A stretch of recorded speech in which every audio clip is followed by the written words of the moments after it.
বুকে হাত পাতলে আর রাফুলাদিন করলে শুধু সালাফি হওয়া যায় না। আল্লাহ নবী সাল্লাল্লাহু আলাইহি ওয়াসাল্লাম বলছেন যে তুমি যখন রান্না করবে তোমার তরকারিতে একটু ঝোল বেশি করে দিবে, কেন? তোমার ওই রিজিক থেকে তোমার প্রতিবেশী যেন খাইতে পারে।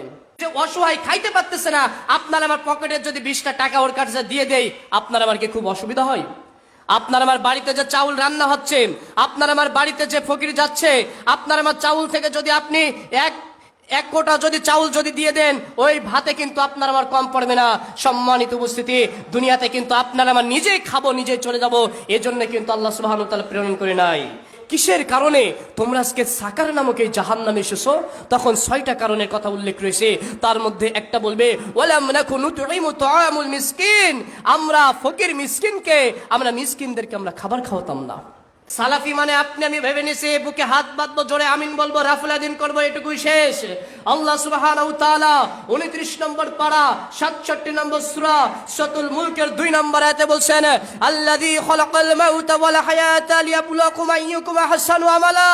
আল্লাহ বলছেন আমি পৃথিবীতে হায়াত এবং মউত, হায়াত থেকে মৃত্যুর আগ পর্যন্ত যত সময় দিয়েছি, এই সময়টা মানুষ আমলের প্রতিযোগিতা করবে, কে কেমন আমল করবে।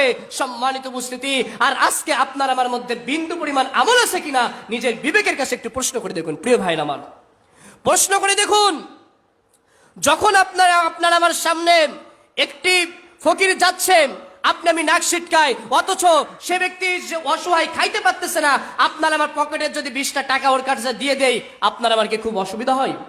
আপনার আমার বাড়িতে যে চাউল রান্না হচ্ছে, আপনার আমার বাড়িতে যে ফকির যাচ্ছে, আপনার আমার চাউল থেকে যদি আপনি এক কোটা যদি চাউল যদি দিয়ে দেন, ওই ভাতে কিন্তু আপনার আমার কম পড়বে না।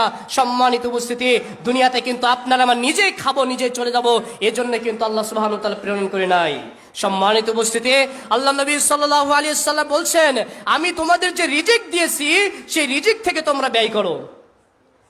আল্লাহ নবী সাল্লাল্লাহু আলাইহি ওয়াসাল্লাম বলছেন যে এখানে আমরা সবাই সালাফি ভাই, আমরা অধিকাংশ, মনে রাখার চেষ্টা করবেন। আমি বারংবার একটা কথা বলে থাকি, বুকে হাত বাঁধলে আর রাফুলাদিন করলে শুধু সালাফি হওয়া যায় না।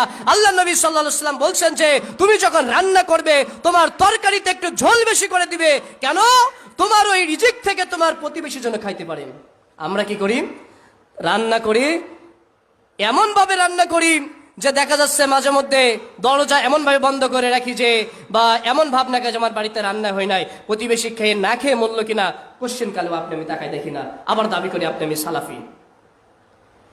সম্মানিত উপস্থিতি, রিজিক আল্লাহ সুবহানাহু ওয়া তাআলা যেটা দিয়েছেন আপনাকে আমাকে, এটা হক, প্রতিবেশীর হক। আপনি যেটা রান্না করবেন প্রতিবেশী না খাইতে পারলে আপনাকে জবাব আল্লাহর কাছে দেওয়া লাগবে। এর কারণে আল্লাহ সুবহানাহু ওয়া তাআলা মহাগ্রন্থ আল কোরআনের মধ্যে সূরাতুল মুদ্দাসসিরের মধ্যে বলছেন, আল্লাহ সুবহানাহু ওয়া তাআলা বলছেন মা সালাকাকুম ফি সাকার। আল্লাহ সুবহানাহু ওয়া তাআলা স্বয়ং বলছেন যে জাহান্নামে, সাকার নামক জাহান্নামে সবাই পাঠানো হবে। তখন ফেরেশতাগণ বলবে কিসের কারণে তোমরা আজকে সাকার নামক এই জাহান্নামে এসেছো? তখন 6টা কারণের কথা উল্লেখ রয়েছে। তার মধ্যে একটা বলবে ওয়ালাম নাকু নুতঈমু তুআমুল মিসকিন, আমরা ফকির মিসকিনকে, আমরা মিসকিনদেরকে আমরা খাবার খাওয়াতাম না।